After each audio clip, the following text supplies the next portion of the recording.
मनसा गांव में एक लोहार गोपाल रहता था। उसका एक भरा पूरा परिवार था, जिसका लालन पालन करने के लिए उसे कई बार दिन रात काम करना पड़ता था। रोज की तरह आज भी काम पर जाने से पहले गोपाल ने अपना खाने का डिब्बा बांधने के लिए अपनी पत्नी से कहा। काम पर जाने का रास्ता एक जंगल से होकर गुजरता था। वहां जैसे ही गोपाल पहुंचा उसे कुछ आवाज सुनाई दी। जैसे ही गोपाल कुछ पास गया तो उसने देखा कि एक साधु भगवान का मंत्र जपने के साथ ही हंस रहा है। हैरान होकर गोपाल ने पूछा, आप ठीक हैं? उस साधु को गोपाल नहीं जानता था, लेकिन साधु ने एकदम से उसका नाम लेकर कहा, आओ गोपाल बेटा, मैं तुम्हारा ही इंतजार कर रहा था। मैं भूखा हूँ, मुझे अपने खाने के डिब्बे से कुछ खिला दो। बाबा से अपना नाम सुनकर गोपाल हैरान था, लेकिन उसने कोई सवाल नहीं किया और सीधा अपना खाने का डिब्बा निकालकर उन्हें दे दिया। देखते ही देखते बाबा ने गोपाल का सारा खाना खा लिया।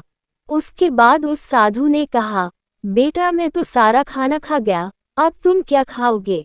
गोपाल ने कहा, कोई बात नहीं बाबा, मैं काम के लिए बाजार जा रहा हूँ, तो मैं वहीं कुछ खा लूँगा। ये सुनकर उस साधु ने गोपाल को खूब आशीर्वाद दिया और भेंट के तौर पर एक हथौड़ा दे दिया। बेटा, यह मामूली हथौड़ा नहीं है, ये जादुई हथौड़ा है जो मेरे गुरु ने मुझे दिया था और अब मैं तुझे दे रहा हूँ, क्योंकि तुम्हारा दिल साफ है। गोपाल अपने हाथों में हथौड़ा लेकर बाजार काम करने के लिए चला गया। औजार बनाने से पहले उसके दिमाग में आया कि आज इसी हथौड़े से लोहा पीटता हूँ। जैसे ही उसने लोहे पर हथौड़े से चोट मारी वो सीधा औजार बन गया। दूसरी चोट में लोहे के बर्तन बन गए। गोपाल समझ गया कि यह सही में जादुई हथौड़ा है। वो जो बनाने की सोच के साथ लोहे पर चोट मारता, लोहा सीधा वही बन जाता।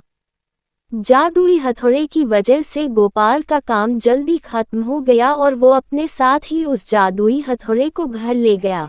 इसी तरह रोज गोपाल उस हथौड़े से जल्दी काम खत्म कर लेता और कई बार ज्यादा बर्तन बनाकर उन्हें गांव के लोगों को भी बेच देता था। धीरे धीरे उसके घर के हालात पहले से कुछ ठीक होने लगे। एक दिन गांव का मुखिया उसके घर आया और बोला, हम गांव वालों को शहर जाने में बहुत ज्यादा समय लगता है। क्या तुम अपने हथौड़े से गांव और शहर के बीच आने वाला एक पहाड़ तोड़ने में मदद करोगे? इससे बीच में एक सड़क बना लेंगे और गांव से शहर का सफर आसान और छोटा हो जाएगा।